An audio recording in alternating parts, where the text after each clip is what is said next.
Yo les potes, bienvenue dans cette nouvelle vidéo. C'est vrai que sous le coup de l'émotion, après cette défaite cuisante face au FC Nantes Atlantique, beaucoup de gens ont été déçus.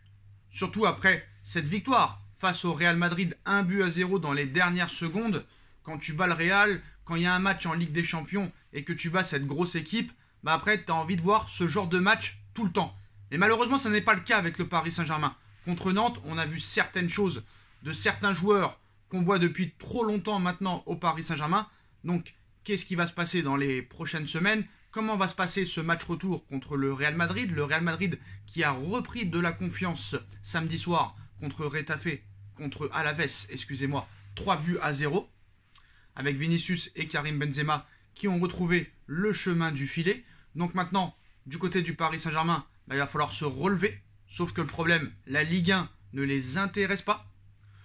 Après, il y a des choses comme Kylian Mbappé, comme Marco Verratti, qui ont reçu un carton jaune et qui seront suspendus pour le match contre Saint-Etienne et le match contre Nice. Mbappé, c'est Nice, Marco Verratti, c'est Saint-Etienne. Donc peut-être un mal pour un bien, ça leur permettra de se reposer et de ne pas jouer pour éviter la blessure, parce qu'on sait très bien qu'avec la poisse du Paris Saint-Germain, souvent, avant les grands matchs et les grandes confrontations, il y a beaucoup de blessés et beaucoup de cadres qui sont blessés. Bon, maintenant, aujourd'hui, nouvelle information sur Kylian Mbappé. Comme vous le savez, depuis des mois, même plus de 2 ans maintenant, on annonce Kylian Mbappé au Real Madrid. 95% de gens disent qu'il partira du Paris Saint-Germain et qu'il ira au Real Madrid. C'était la tendance. Et ça l'est peut-être toujours. Mais, comme vous le savez, depuis quelques jours, il y a une offre qui est tombée sous la table de Kylian Mbappé avec un salaire exorbitant, mirobolant, luxueux. Jamais un joueur de foot a eu un tel salaire. Pour l'instant, il ne l'a pas encore, vu qu'il n'a pas prolongé.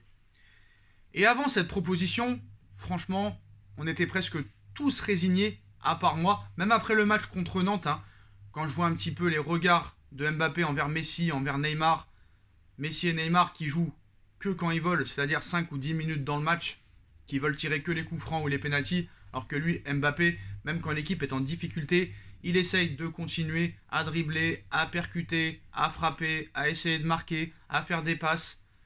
Et malheureusement, les autres ne le font pas. Donc au niveau de l'attaque, avec la disparition de Mauro Icardi, Messi qui est en perte de confiance, Neymar qui n'arrive pas à retrouver son vrai niveau de 2017 ou 2018, Mbappé est vraiment seul dans cette attaque. Donc maintenant, vu que Ángel Di María est peut-être sur le départ, que Messi est en perte de confiance, que Neymar n'est pas fiable à 100%, que Draxler n'existe plus, que Sarabia ne reviendra pas, que Kalimundo sera sûrement reprêté, c'est peut-être toute la ligne d'attaque qu'il faudra reconstruire. Mais on va se concentrer sur le dossier Kylian Mbappé.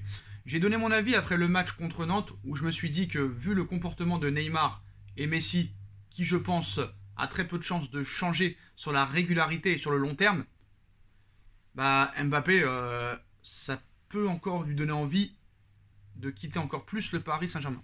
Sauf que, après ce match contre Nantes et cette désillusion, il y a beaucoup de supporters qui ont dit que cette défaite n'était pas grave parce que le PSG avait 10 points d'avance. Ça s'appelle des footix. Voilà, ça s'appelle des footix. J'ai vu des gars sur TikTok, sur Twitter, mettre des phases de jeu du Paris Saint-Germain entre Neymar, Messi, Mbappé. Mais eux, ils retiennent plus ça que la défaite du Paris Saint-Germain.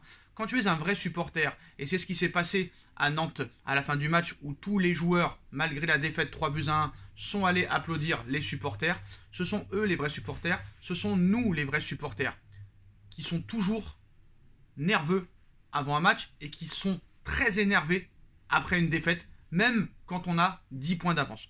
On peut avoir 50 000 points d'avance, quand tu perds un match, tu es toujours énervé. Moi je me rappelle, les drames qu'il y avait eu après le match retour la saison dernière en quart de finale de Ligue des Champions contre le Bayern. Paris avait gagné 3-2 à l'aller. Vraiment, ça a été difficile pour Paris, mais on s'en est sorti grâce à notre état d'esprit, à notre heure, à notre cœur, à notre âme.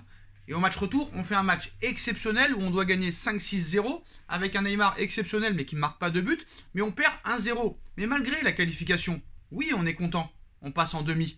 Mais tu perds quand même un match que tu aurais dû gagner 4 ou 5-0. Tu es obligé d'être énervé quand tu perds un match. Même un match amical, quand Paris perd un match amical en préparation, je suis énervé. Mais maintenant, venons à ce qui nous intéresse. Après le match contre Nantes, quand j'ai vu le regard d'Mbappé, j'ai envie de te dire, les deux zigotos là, en parlant de Neymar et Mbappé, ils me saoulent. Icardi, il n'existe plus. Bon, moi je vais me barrer, je veux m'éclater. Est-ce que ce sera avec Benzema et Vinicius Junior? Est-ce que ce sera avec un autre club du style Salah, Mané ou Firmino? Je ne sais pas. Mais en tout cas, j'ai l'impression que le gars, il avait envie de se barrer. Sauf que quelques jours avant, après le match contre le Real Madrid, le Prince envoie carrément des émissaires au Parc des Princes pour faire une réunion le mercredi en après-midi pour proposer un salaire à Kylian Mbappé d'1 million d'euros par semaine. Toute l'Europe en a parlé, voire tout le monde en a parlé, tous les médias, même pas forcément sportifs, en ont parlé. 1 million d'euros par semaine, il y a eu des témoignages, donc 1 million par semaine, je ne sais pas comment ils calculent ça, est-ce que ça fait 48 millions d'euros par an, ou est-ce que ça fait 52 millions par an, parce qu'il y a 52 semaines en une année. Donc voilà.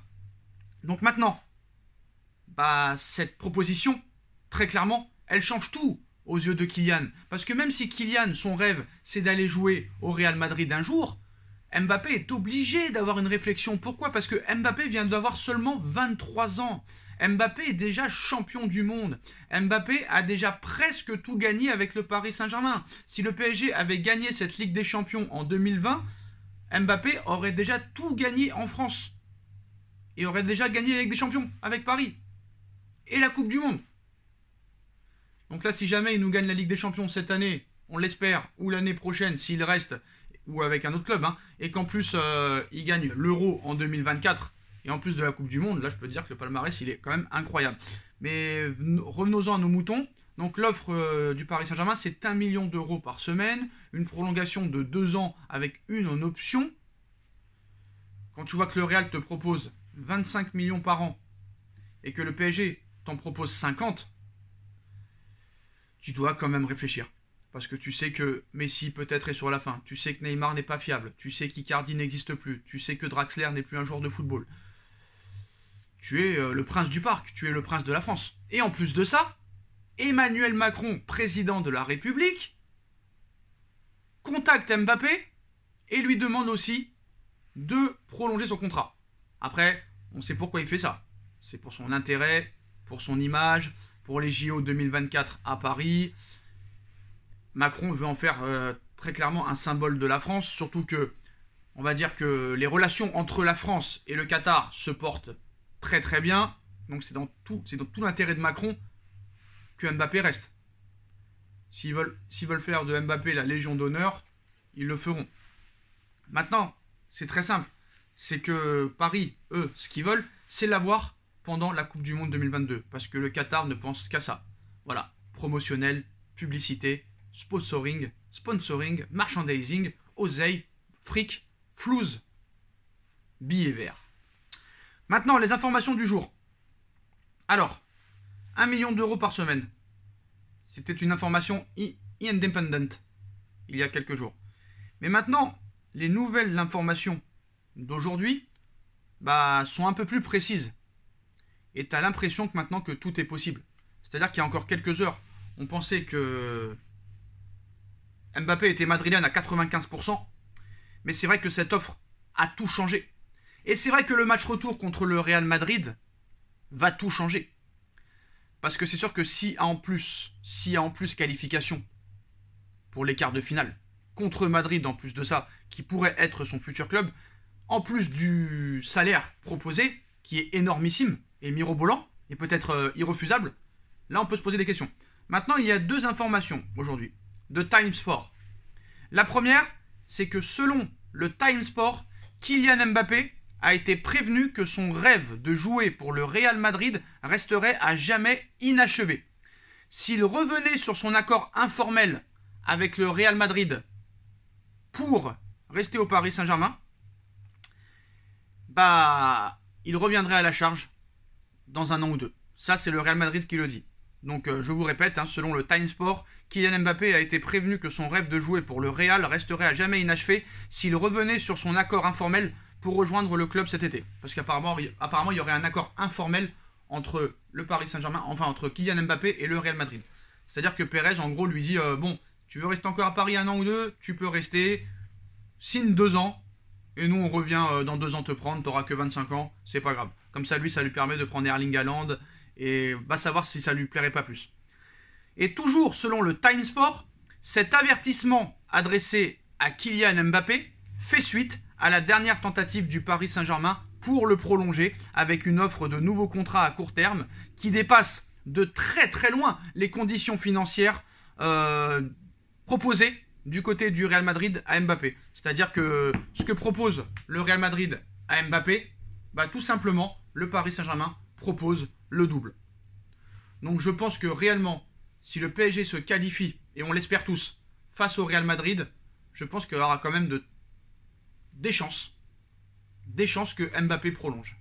Parce que le Time Sport, quand même, c'est rare qu'il parle pour rien dire. Donc je pense que réellement, Mbappé est en réflexion. Il voit comment l'équipe évolue. Il voit quand même le salaire. Et on est tous humains. On est tous humains.